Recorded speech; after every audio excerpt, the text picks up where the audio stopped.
Hi, I'm Steve Adubato. Welcome to a very compelling program that kicks off with United States Senator Cory Booker. Senator, good to see you. Good to see you. Always great to see you, man. I hope you and your family are well during this pandemic. Same to you and yours. Senator, I want to start off with a very difficult but important topic.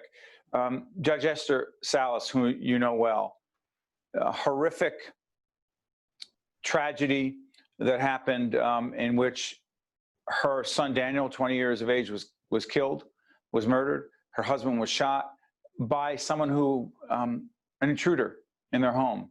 You and Senator Menendez have legislation dealing directly with protecting federal judges. I spoke to the former chief of the judiciary here, U.S. Chief Jose Linares, and he told me that judges are vulnerable. You know this is true. What is that legislation and why does it matter?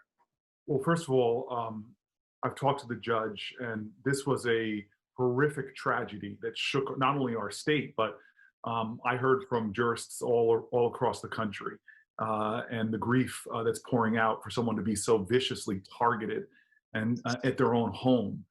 And she made the direct appeal. I talked to her, Senator Menendez has, and the both of us feel like we've got to make our judges safer, and really all the people that work in our federal courthouses.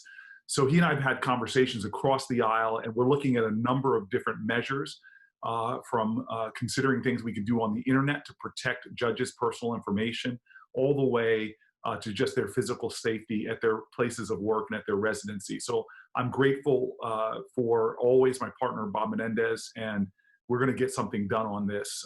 We feel a real sense of conviction, both personally as well as in our roles as New Jersey senators. Thank you, Senator. Switch gears, COVID-19.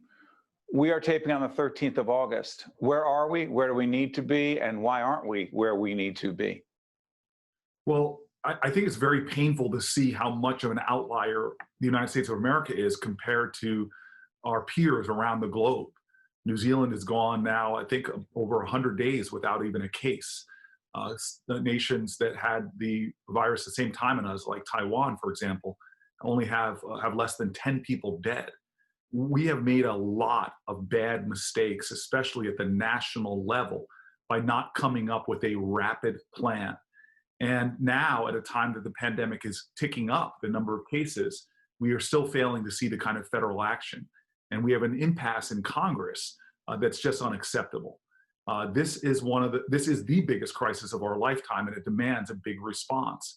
And so we are pushing down in Washington. Unfortunately, Mitch McConnell does not want to seem to want to move forward on the kind of funding we need to have a national system of rapid testing, rapid results, contact tracing, the kind of things that have helped other countries get through this.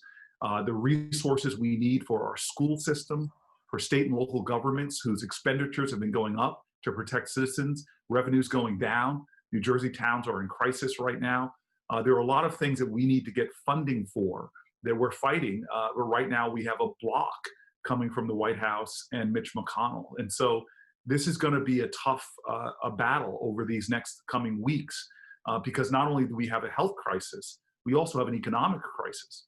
Families all around the state of New Jersey are hurting right now. Our unemployment rate is still in the double digits.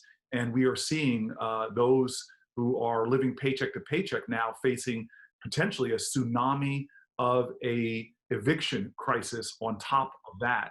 And the food insecurities, I talked to the leaders of all of New Jersey's food banks, the stories they are talking about the demand and the challenges they're facing are really painful. When you see how much New Jerseyans now are having to turn to our food banks. So this is not a time for half measures, and I'm going to do everything I can to get through this logjam and deliver resources, critical resources to our state. Real quick follow-up, folks. Go on steveadubato.org. The website will be up there. Look at the recent interview we did with Carlos Rodriguez of the Community Food Bank of New Jersey to expand upon what the senator said. Senator, we're doing a series called Confronting Racism. Yes, the graphic will be up as I describe it, but way more important than the graphic, it's an ongoing commitment that we have made. We should have done more earlier, frankly. But the last time I talked to you, a big part of that conversation was your efforts around criminal justice. That's a piece of, quote unquote, confronting racism. other top priorities in this moment that we have to make real progress. What are they? Well, first, Steve, I just want to acknowledge you and your family have been a way ahead of the curve. And I just want to recognize what your dad has done here in New Jersey for Black and Latino kids is extraordinary. And that's the kind of commitment we need now is people fighting, because making sure we have more equity and inclusion is not just something for Black and brown kids. It actually makes our entire economy, our entire nation so much stronger. So as your senator, I've been working on these issues since New Jersey about 6 years ago sent me down to Washington and delivered results. So we've taken on mass incarceration in a bipartisan manner, liberated thousands of people, so many New Jerseyans who were unjustly incarcerated. We've tried to take on investment in urban communities and was able to pass something that even the president hailed, the opportunity zones. I remember. Driving a lot of money into an investment back into our urban communities. But we need to do much more than that. And one of them is the act that I authored in the Senate with Kamala Harris, which is the Justice and Policing Act, to create greater levels of transparency and accountability. This is not a partisan stand that we have. It's actually pieces of our bill have now been adopted in states from Colorado to Iowa in a bipartisan fashion. We need to make sure that we have real access to health care, and as we're seeing in this pandemic being laid bare, not only deaths overall, but particularly higher rates of death in Black and brown communities. So there's a lot of work we have to do, both here in New Jersey and nationally, to really make our nation live up to its promise and its ideals to really be a nation of liberty and justice for all. Senator, you mentioned your colleague, Kamala Harris, Senator Harris. She is the vice presidential choice of Joe Biden, presidential candidate Joe Biden. What is it that everyone watching right now, what do they know? What should they know? Excuse me. What should they know about Senator Harris that, in your view, would make her a very strong vice president?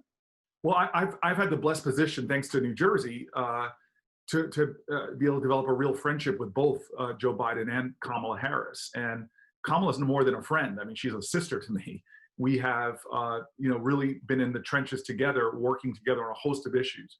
She and I were co-authors of the anti-lynching legislation, criminal justice reform, even two states that rely heavily on mass transit and infrastructure. We fought for and won big grants to key mass transit systems. So folks should just know, irrespective of race and gender, she is an extraordinary leader that in the sort of in the room where it happens, gets things done. And then you add to that the fact that this is an epic, history-changing moment where you have an African-American woman of Indian descent here in New Jersey.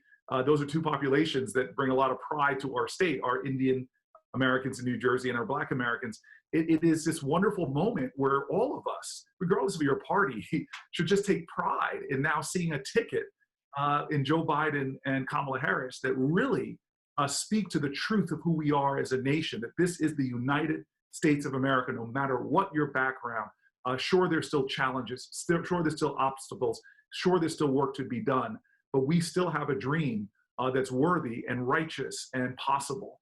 And I'm just so proud in this moment to see Kamala Harris ascend to this historic place on this Democratic ticket. Senator, give me 30 seconds on this, because I want to talk about childcare very quickly right after that. As we speak, the president continues to call Senator Harris nasty. The president calling Kamala Harris nasty, you find that interesting? Well, first of all, I find it so gendered. I mean, he doesn't use that word. He's called many women that, never any men. This is a person that we need to understand the truth. And I know your parents, so I know you were taught the same thing I was, is that what you say about other people is more a reflection of who you are than who you're talking about. And Donald Trump has a meanness about him. The way he talks about others, the demeaning and the degrading language he uses, that is not just the presidency. You're not just the commander-in-chief. You're one of the highest moral offices in the land. And at a time that our nation needs to be celebrating and elevating our ideals of fellowship and brotherhood and sisterhood at a time we need healing and to be brought together and recognize that the lines that divide us are not as strong as the ties that bind us. That's what we need right now. And unfortunately, he is just doubling down on gendered, racial, degrading, divisive, partisan attacks when we're in the midst of a pandemic, when we need to be calling this country together to face our common challenges and our common foes. And real quick on that, for those who follow the president's Twitter feed, and when he tweets about Senator Booker, he spells his name wrong, and Cory, would you let everyone know how it's spelled? C-O-R-Y, correct? I have to say C-O-R-Y, but the fact that not two R's, right? No, sir. But the fact that he's like obsessed with me must mean I'm doing something right, because I'm going to leave that alone. Yeah, because judge the body by as my mom used to always tell me, if you're not being attacked or criticized, you're probably not doing anything. So I get enough of it as well on this end. So hey, real quick, Senator, there's an initiative called Reimagine Childcare. It's a follow-up to a long-term series we've been doing called Right from the Start NJ. It's all about childcare, particularly in this pandemic. Childcare, quality, affordable childcare, more important than ever? It is really one of those pivotal issues that affects so much of our well-being as a country, from our economic well-being to our children's success and well-being. And we are such an outlier on the planet's industrial nations that we do not have high-quality, affordable childcare for all. So many families find themselves in this bind because in most states in America, quality childcare is more expensive than college tuition at your local state universities. And so I just can't tell you how offensive the reality is and how many Americans are, especially in this pandemic, caught in a trap where they are being told to go back to work, but yet their children aren't necessarily in school full time and they can't find childcare. It is really a distraught present we live in. So the urgency is now.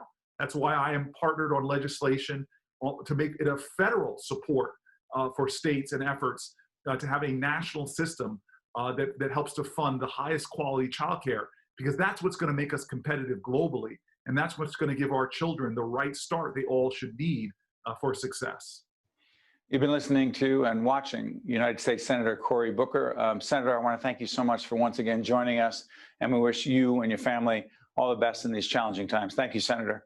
Steve, thank you always. Thanks for this is being one of the great voices of New Jersey and helping people have the information they need in a challenging time. So I'm grateful.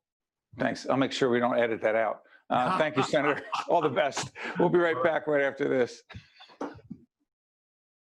Think Tank with Steve Adubato has been a production of the Caucus Educational Corporation. Funding has been provided by Gibbons PC, RWJ Barnabas Health, New Jersey Institute of Technology, Valley Bank, PSE&G, The Turrell Fund, supporting Reimagine Childcare, Suez North America, Fedway Associates Inc., IBEW Local 102, and by these public-spirited organizations, individuals, and associations committed to informing New Jersey citizens about the important issues facing the Garden State, and by Employers Association of New Jersey. Promotional support provided by Insider NJ and by ROI-NJ.